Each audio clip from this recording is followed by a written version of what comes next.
Moore. Thank you, Mr Deputy Speaker. International Women's Day is an opportunity to celebrate the amazing achievements of women across the world, and as such I want to begin by marking some of the great accomplishments of women from my Ogmore constituency. Nora Isaac, born in Cairo, was one of the greatest 20th century Welsh authors and a passionate advocate for the Welsh language.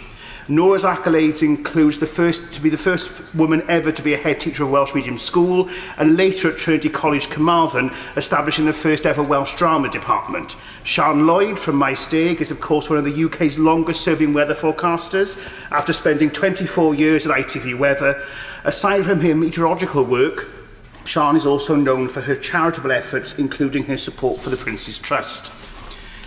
The achievements of women have built our world to what it is today, but unfortunately so many women are still suppressed and limited by a world which still favours men. I want to encourage each and every male member of Parliament to use the platforms we have been given to highlight this injustice. It is our duty in Parliament to highlight the injustices, and one of the greatest that remains in the world today is the barriers preventing women from succeeding. The situation for women in the UK should embarrass us all. In the workplace, according to the Opportunity Now campaign, for every £1 a man earns, a woman earns 81 pence. 1 in 10 women have experienced sexual harassment at work, and over half of tribunals involve some form of sexual discrimination against women. There are unfair pressures on women which men simply do not face in day-to-day life. As an example, 1 in 5 women are carers, and there can be even more significant difficulties in balancing work life with other responsibilities. On a global level, only 5 countries have gender pay gaps below 10%, and some have a disparity of close to 40%. Internationally, only 1% of land is owned by women, and only a fifth of managers in all walks of life and professions are women. Progress is being made, but in my opinion, the speed of it is simply too slow. I passionately believe men must be far more vocal on these injustices. Ultimately, the fight for gender equality should be led by women. But as allies of the fight, we male members of Parliament must use the platforms that we have been given to highlight the injustices faced by women. I want to focus for a moment on the scale of the femicide in the UK. In December, I raised in this chamber the femicide census published by Women's Aid and NEAR.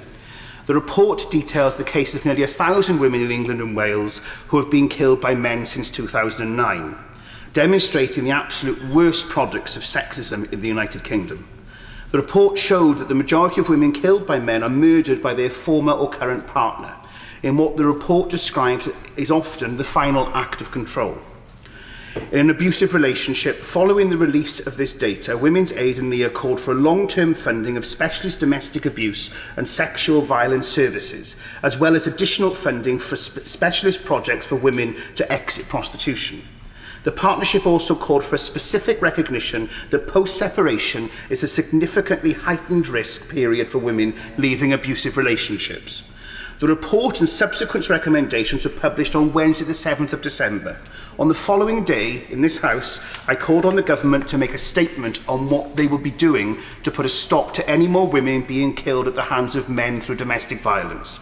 12 weeks later, and I'm disappointed to say that there has been no public response to the recommendations from the government that I'm aware of. I'm happy if the Minister wishes to correct that. Down the road in Cardiff Bay, I'm pleased at the action being taken by the Welsh Government.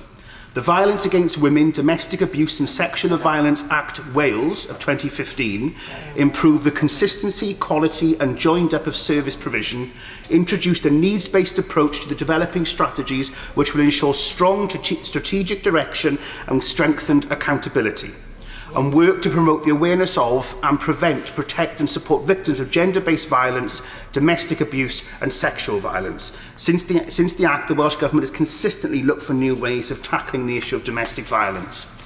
I started my speech, Mr Deputy Speaker, by naming 2 famous women because of their various fields of expertise and accomplishments. I'd like to end by saying that despite those 2 women having the successes they've had through their respective professions, I want to pay tribute to the many women in my constituency, and probably every other woman in every member's constituency in here today, who frankly are the lifeblood of our communities. Be it the women who run the football clubs, the youth clubs, the scouts, the guides, to the business leaders, managers, public servants, entrepreneurs, and to all the women who hold public office in this chamber and every council chamber, assembly chamber in this land.